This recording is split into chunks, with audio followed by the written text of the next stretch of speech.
The Jinn as a creation.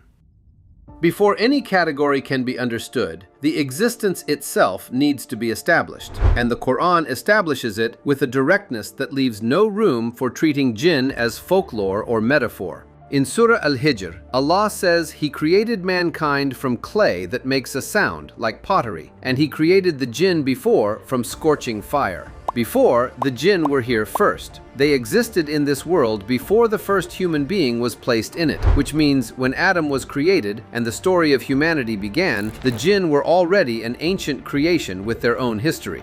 In Surah Ar-Rahman, the same pairing appears. He created man from clay like pottery, and He created the jinn from a smokeless flame of fire. The word used for their fire in Arabic, marij, describes something that is mixed, intertwined, restless. Not a stable, contained fire, but a fire that moves and twists. That description carries something about their nature. They are not solid the way human beings are solid. They exist in a register of creation that is real and parallel to the human world, but built from a different substance and operating under different conditions. The Quran in Surah Al-Jinn devotes an entire chapter to their voice, their response to hearing the Quran, their own internal debates about what to believe. They are not props in a human story. They are a full creation with their own accountability and their own relationship with Allah. The believing jinn. The Quran introduces us to jinn who believe, and it does so in a passage of remarkable intimacy. In Surah Al-Jinn, a group of jinn encounters the recitation of the Quran, and the surah opens with their own words, their own testimony about what they experienced. They say, "We have heard an amazing Quran. It guides to the right course, and we have believed in it, and we will never associate with our Lord anyone." What follows is a window into their theology, their community, and their internal disagreements. They acknowledge that some among them are righteous and some are otherwise. They speak about their previous habit of ascending toward the heavens to listen for information, and how they now find it guarded.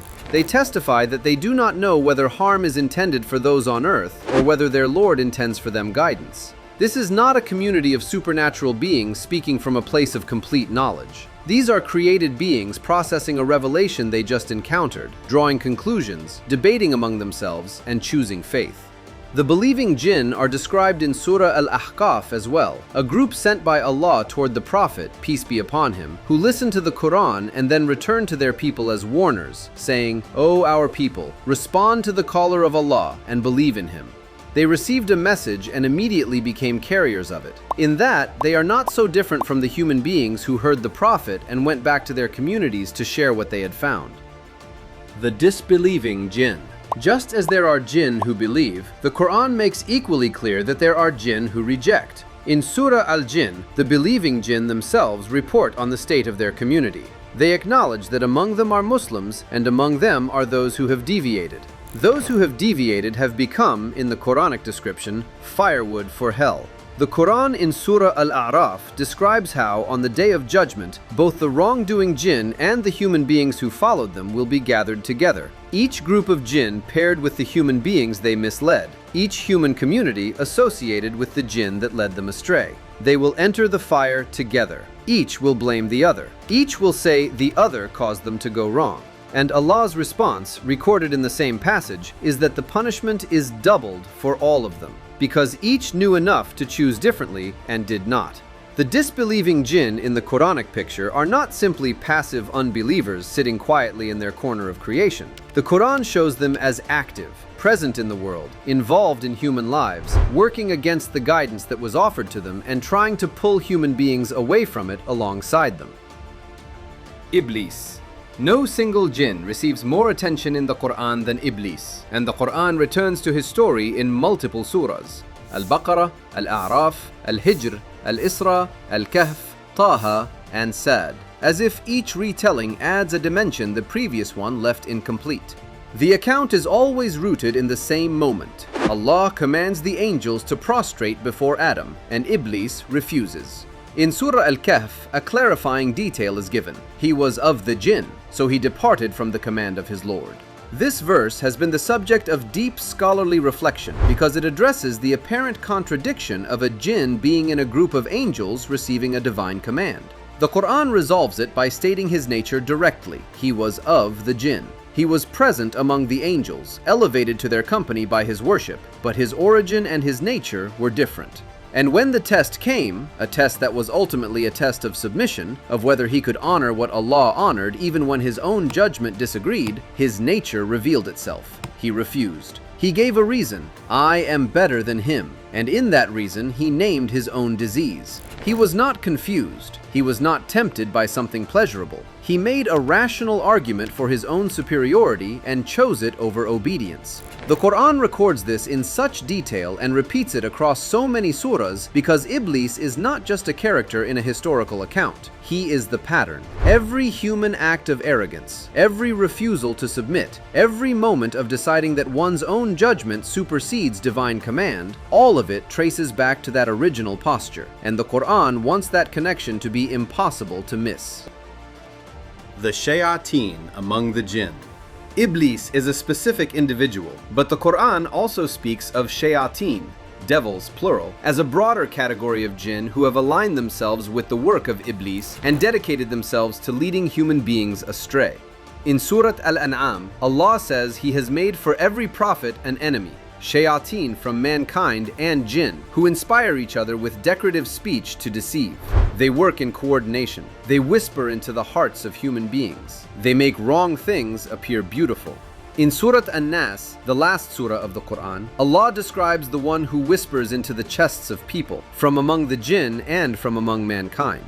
The Shayateen are the active agents of Iblis's declared mission. When he told Allah he would approach human beings from every direction, from in front, from behind, from the right, from the left, it is through the Shayateen that much of that approach is carried out. The Quran in Surah Al-Baqarah describes how Shaytan abandoned his followers after leading them to destruction, telling them he never had real power over them. The Shayateen make promises, generate whispers, dress up destructive choices in attractive clothing, and then, at the end, have nothing to offer the people they spent a lifetime misleading. The Jinn who served Prophet Sulaiman. Among the most detailed descriptions of jinn in the Quran, the account of their service under Prophet Sulaiman, peace be upon him, stands apart. In Surah Al-Anbiya, Allah says He made the winds and the Shayateen, including every builder and diver, subject to Sulaiman, along with others bound in chains. In Surah Saba, this picture is expanded. The jinn worked for Sulaiman by the permission of his Lord, making for him what he willed of elevated chambers, statues, basins like reservoirs, and cooking pots fixed firmly. They were builders, architects, craftsmen working at a scale and with a capability that human hands alone could not achieve. In Surah An-Naml, it is a jinn who speaks up when Sulaiman asks who can bring him the throne of Bilqis. A powerful jinn says he will bring it before Sulaiman rises from his council. And then another, described as one who had knowledge of the scripture, says he will bring it in the blink of an eye, and it is done. The Quran's account of the jinn in Sulaiman's service is significant because it shows them as capable of extraordinary physical feats, as beings with power over material reality, but always operating under permission and within boundaries set by Allah.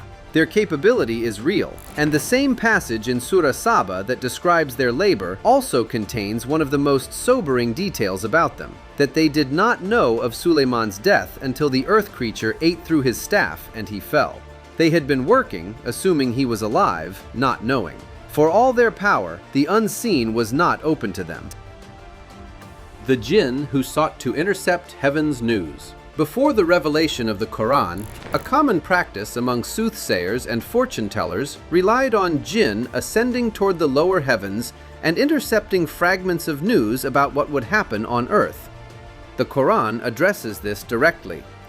In Surah Al-Jinn, the believing jinn themselves report what changed. They say, "We used to sit in positions of the sky to hear, but whoever listens now finds a burning flame waiting for him." This was not always the case. There was a time when this kind of eavesdropping was more accessible. But with the arrival of the final revelation, the heavens were sealed more completely. The shooting stars that people observe in the sky are described in the Quran in Surah Al-Mulk and Surah As-Safat as projectiles against any jinn who attempts to listen in. This category of jinn, those who sought information from the unseen to deliver to human soothsayers, is presented in the Quran not as beings of great power, but as beings engaged in a now-failed enterprise. The fragments they caught were mixed with lies before they reached the people they supplied. In Surah Al-An'am, Allah explicitly tells the Prophet not to be associated with such practices. The knowledge of the unseen belongs to Allah, and those who claimed to access it through jinn were building on a foundation of distortion. The jinn addressed in Surah Ar-Rahman. One of the most quietly powerful dimensions of how the Quran addresses the jinn is visible in Surah Ar-Rahman itself. The surah is addressed to both the jinn and mankind together, alternating between describing Allah's gifts and asking, "So which of the favors of your Lord will you both deny?" Both. The jinn are included in this direct divine address. The heavens, the earth, the balance, the fruits, the rivers. These blessings are presented to jinn and humans simultaneously as evidence of the same Lord, the same generosity, the same invitation to gratitude.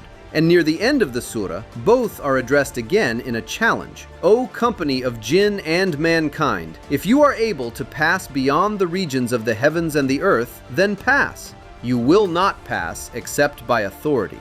That verse establishes the limit. No jinn, no matter how powerful, how ancient, how elevated in their own estimation, none of them can step outside the boundaries Allah has set. Their existence, like human existence, is contained within what Allah has created and governed.